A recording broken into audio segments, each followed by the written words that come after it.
Assalamualaikum warahmatullahi wabarakatuh. Bismillahirrahmanirrahim.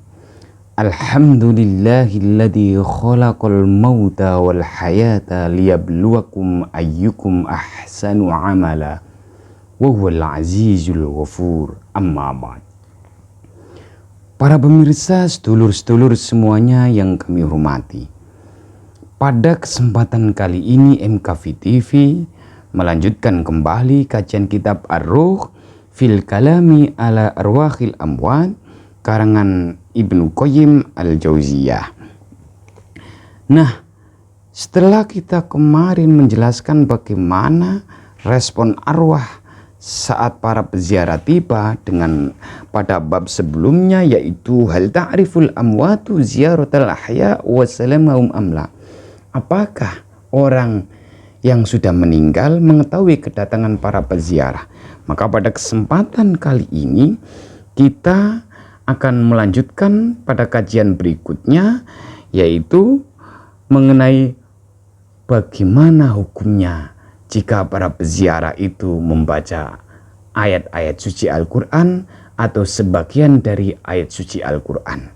Sehingga pada pertemuan ini juga diberi sebuah kata kunci bahwa tepis tudingan, meluruskan kesalahpahaman. Nah, oke.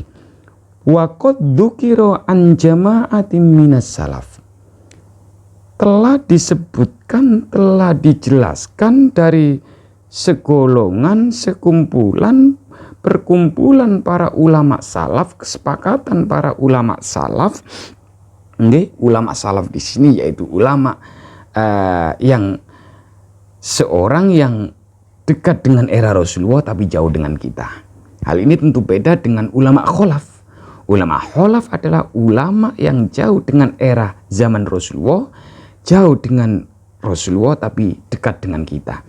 Nah, ulama salaf di sini yaitu termasuk ulama mazhab Hanafi, Maliki, Syafi'i, Hambali, dan juga generasi awal ulama hadis, termasuk juga Bukhari, Muslim, Abu Dawud, Tirmidzi, Nasai, Ibnu Majah, Ibnu Hibban. Ini masih kategori ulama salaf. Mereka, para ulama salaf itu an-naum ausu, mereka berwasiat ayyukra, untuk dibacakan inda kuburihim, di kuburannya besok. Ketika apa? Waqtad dafni, setelah selesai dimakamkan. Setelah selesai dikubur, agar dibacakan ayat-ayat suci Al-Quran. Qala Abdul Haq berkata, yurwa anna Abdullah ibnu Umar, diriwayatkan bahwa Abdullah bin Umar amaro, memerintah. Jadi di sini sebagai kata kunci hadis yang asar, begitu ya. Hadis asar. Jadi hadis ada kategori khobar, ada kategori asar. Ini berarti yang mengatakan demikian adalah para sahabat. Anna Abdullah ibnu Umar amaro ayyukro'a inda kubri, memerintah ayyukra untuk dibacakan inda kubri, di kuburannya, surat Al-Baqarah, membaca surat Al-Baqarah. Surat Al-Baqarah itu ya sekitar 286 ayat ya. Itu kalau dibaca secara tartil ya perkiraan 2 jam.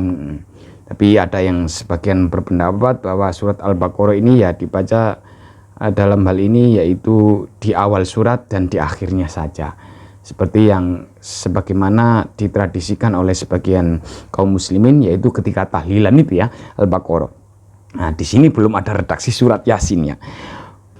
Wa mimman, adapun sebagian dari orang ro'a dzalika, yang berpendapat demikian, Al-Ma'la ibnu Abdurrahman, yaitu Ma'la bin Abdurrahman, wa kanal Imam Ahmad, akan tetapi Imam Ahmad di sini adalah Imam Ahmad bin Hambal, karena Ibnu Qayyim, Ibnu Taimiyah itu ulama bermadzhab Hambali. Jadi wa kanal Imam Ahmad ibn Hambal, jadi Imam Ahmad bin Hambal ini yungkiru dzalika awalan, pada awalnya mengingkari, nggak percayalah Abdullah ibnu Umar kok berpesan demikian. Ahmad bin Hambal tidak percaya. Hai sulam, kenapa dia tidak percaya dengan adanya bahwa Masa sih ulama salaf berpesan untuk membacakan ayat suci Al-Quran di kuburannya? Haitsu lam yablughu fi asarun, karena tidak ditemukan, tidak sampai kepadaku sebuah asar bahwa para sahabat itu memerintahkan tentang hal ini. Setelah dia mengingkari, nggak percaya, sumaroja andalik, kemudian mereka Ahmad bin Hambal itu rujuk menarik ucapannya yang tidak setuju atau ingkar tadi menjadi sependapat tentang bolehnya membaca Al-Quran di kubur. Wa qolal Holal berkata, Holal ini menurut cerita sejarah ya termasuk murid Imam Hambali, fil jami, dalam kitab jami, kitabul qiraati indal kubur, tentang membaca Al-Quran di dalam kubur, ya maksudnya di dalam kubur ini ya di atas kuburan, bukan di dalamnya ya.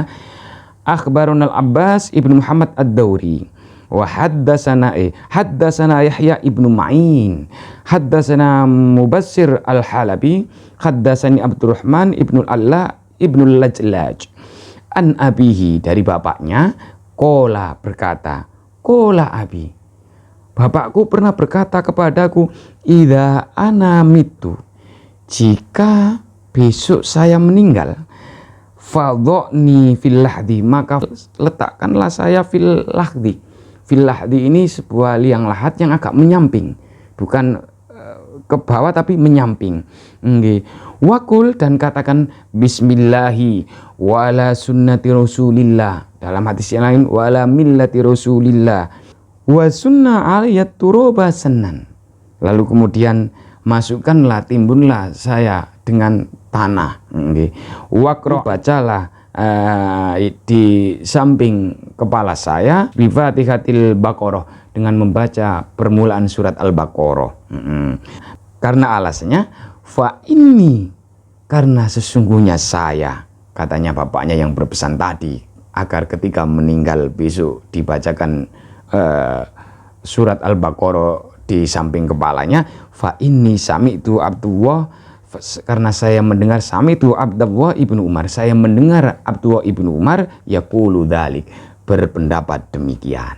Nah, jadi para pemirsa, membaca Al-Quran di kuburan itu bukan bid'ah, bukan suatu musyrik atau larangan, tapi sudah ada sejak zaman para sahabat atau asarus sahabah.